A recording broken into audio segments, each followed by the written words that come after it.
Et oui, c'est bizarre, mais plus la France s'endette, moins ça coûte cher aux contribuables.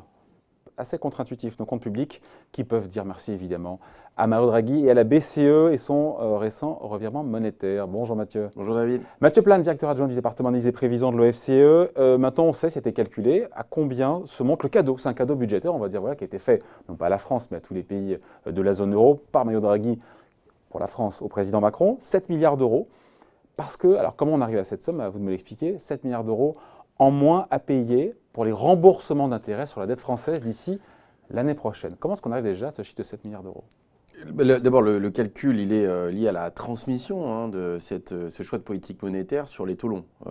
Après, les taux longs étaient déjà bas avant les décisions de Mario Draghi. On est dans un contexte très particulier où les taux d'intérêt sur la dette publique à 10 ans sont extrêmement bas. Ça ressemble presque à un scénario d'ailleurs à la japonaise. Aujourd'hui, en fait, on voit que ces taux ne redécollent pas.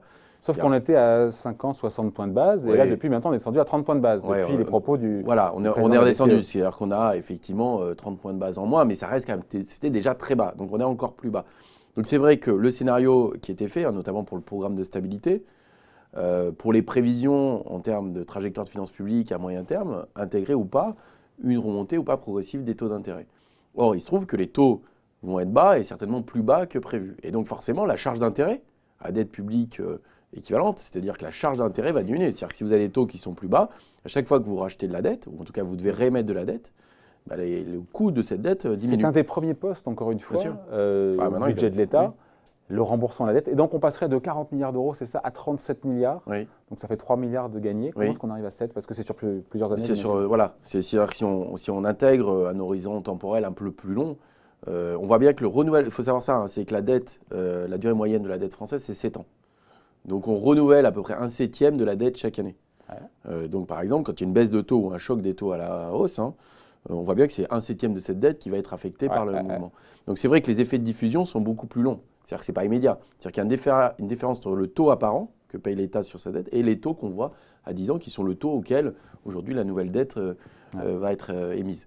Donc ça c'est important, et surtout ce scénario, et ce qui est un peu nouveau, c'est le discours aussi de Blanchard, qui est quand même l'ancien chef économiste du FMI, Olivier Blanchard, qui a dit assez clairement, finalement, cette baisse de taux, elle va être certainement durable. C'est-à-dire qu'on est dans un scénario de taux très bas. Mais ce n'est pas ce que Bercy avait prévu. Bercy avait prévu fin 2019, le 10 ans français à 1,25%. Et 2% pour 2020. On est loin de ça. Voilà, d'où le gain en intérêt. D'où le gain. Enfin, le gain, ce n'est pas un gain non plus. C'est là, il faut arrêter, c'est pas un gain. On n'a plus à le décaisser. C'est le contribuable qui paye. Alors c'est contribuable, mais c'est aussi lui qui reçoit. C'est-à-dire que c'est aussi votre épargne. Il faut savoir que quand vous avez de l'assurance vie, vous avez aussi de la dette. Donc en fait, c'est un flux qui ne va pas sur Mars, mais qui reste sur la Terre, entre ceux qui vont acheter de la dette et l'État qui va le transmettre. Donc ça dépend qui le détient. Si vous avez 50% de la dette qui est à peu près, un peu plus de 50% qui est détenue par les résidents français, effectivement, dans l'assurance vie, vous allez avoir une charge, justement, un rendement de ces dettes. D'ailleurs, ça pose la question du rendement de l'épargne, qui est très faible. Donc c'est un peu l'autre volet. C'est le pendant. C'est le pendant. C'est-à-dire que vous vous endettez à taux bas, mais à côté de ça, l'épargne sécurisée rapporte rien. Il se fait tondre. Voilà, donc ça c'est important. Et c'est vrai que dans la trajectoire budgétaire et des déficits publics, le fait que les charges d'intérêt soient plus faibles que prévu facilite les ajustements budgétaires. Du coup, les déficits baissent quasiment mécaniquement. Donc on se dit que c'est un coussin financier, cet allègement de charges d'intérêt, c'est 7 milliards d'euros. Et c'est encore plus si on se projette au-delà de 2020, sauf qu'après, on fait un pari sur l'évolution des taux d'intérêt. C'est un vrai coussin, c'est un vrai matelas, ça donne des marges de manœuvre. Parce que 7 milliards d'euros, pardon, c'est peu ou prou le plan du mois de décembre du président Macron qui est financé. Oui, alors, c'est difficile de raisonner exactement comme ça, parce qu'effectivement, on peut dire c'est 7 milliards d'euros, c'est plus ou moins le plan Macron. Sauf que c'est étalé dans le temps. Il n'y a plus de nouvelles marges de manœuvre. Sauf que c'est étalé dans le temps, c'est 7 milliards par rapport à une trajectoire donnée, mais il peut y avoir des évolutions. C'est-à-dire que la question qui se pose, et c'est vraiment pour ça que la dette publique, ce n'est pas quelque chose de comptable. On ne peut pas dire à 100 points de PIB, on est en difficulté, ou à 60, ça va bien. La soutenabilité des finances publiques de la dette publique dépend beaucoup de pilotage macroéconomique, et notamment de cette évolution des taux d'intérêt à long terme. Donc vos objectifs de déficit à long terme ne sont pas exactement les mêmes. Si vous avez des taux durablement à 0,5%, ou si ça vous avez... simplifie la tâche du président. Ça simplifie, bien sûr. Qui a quand même tiré un trait au passage. Jusqu'à 2022, bien sûr. Qui a tiré un trait quand même sur l'équilibre des comptes budgétaires à la fin de son mandat. Voilà, c'est-à-dire qu'il n'y a plus de retour à l'équilibre budgétaire. Il y a une baisse du déficit qui est quand même attendue. Ouais. On voit...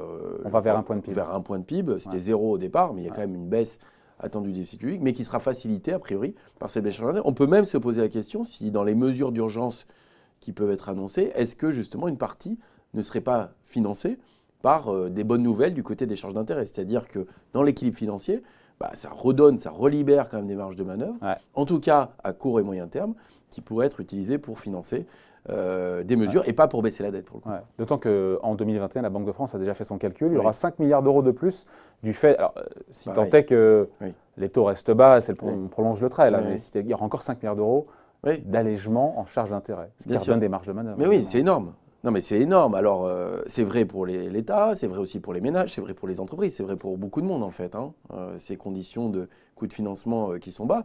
Et donc, à chaque fois que, finalement, les taux ne remontent pas par rapport à ce qui est attendu, parce que Bercy est assez prudent à chaque fois, annonce une remontée des taux, votre scénario en termes de finances publiques, vous avez des charges d'intérêt qui sont très basses. Il faut savoir quand même, ce qui est intéressant, c'est que les charges d'intérêt en 2019, en point de PIB, sont équivalentes à celles de début des années 80. Mais ça, c'est dingue. Et j'aimerais qu'on écoute bien encore plus que ce que vous faites depuis jusqu'à présent. Mais non, mais je vous laisse l'expliquer. Enfin, on a combien par rapport aux années 80 2 fois, 3 fois, 4 fois plus de dettes. C'est-à-dire qu'on est presque à 100, on était à 25 points de PIB. On a 4 fois plus de dettes par rapport au début des années 80. Mais en termes de charges d'intérêt, ce qu'il faut rembourser en termes d'intérêt, c'est équivalent au début des années 80. Donc on est à un niveau très bas. Donc ça veut dire qu'on est dans le même scénario du début des années 80, il y avait 25 points de PIB de dette en termes de coût financier annuel pour les finances publiques. Parce que les taux d'intérêt ont été Et donc on arrive à cette situation paradoxale où on a une dette française qui est au plus haut du plus haut, historique, mais ça coûte de moins en moins cher à rembourser jusqu'au jour où ça remonte. Voilà, donc c'est pour ça qu'on ne peut pas jouer indéfiniment sur les gains liés aux baisses de taux, parce qu'au bout d'un moment, on voit qu'on est dans une situation anormale. La question, c'est quand est-ce que la situation va se normaliser et à quel rythme. Et donc, c'est là-dessus qu'il faut être relativement prudent. Donc, vous ne pouvez pas jouer à chaque fois les gains pour financer des mesures de consommation, alors, du coup, pouvoir d'achat. Exactement, parce que ça veut dire qu'est-ce qui se passe le jour où il y a une remontée des taux. La question qui se pose, et c'est là que Blanchard est intervenu, il dit en fait, cette baisse des taux, elle n'est pas juste conjoncturelle, elle est plus structurelle, elle est plus durable. Donc c'est vrai qu'il faut repenser aussi la soutenabilité des dettes publiques avec ce regard-là. Voilà, l'insoutenabilité, diront certains, de la dette publique, qui pour l'instant est soutenable puisque les taux d'intérêt sont très très bas. On voulait revenir sur ce paradoxe apparent, voilà encore une fois que cette dette française qui coûte de moins en moins cher alors qu'il y en a de plus en plus. Merci pour ces explications. Mathieu Plane, directeur adjoint du département d'analyse et prévision de l'OFCE. Merci. Merci.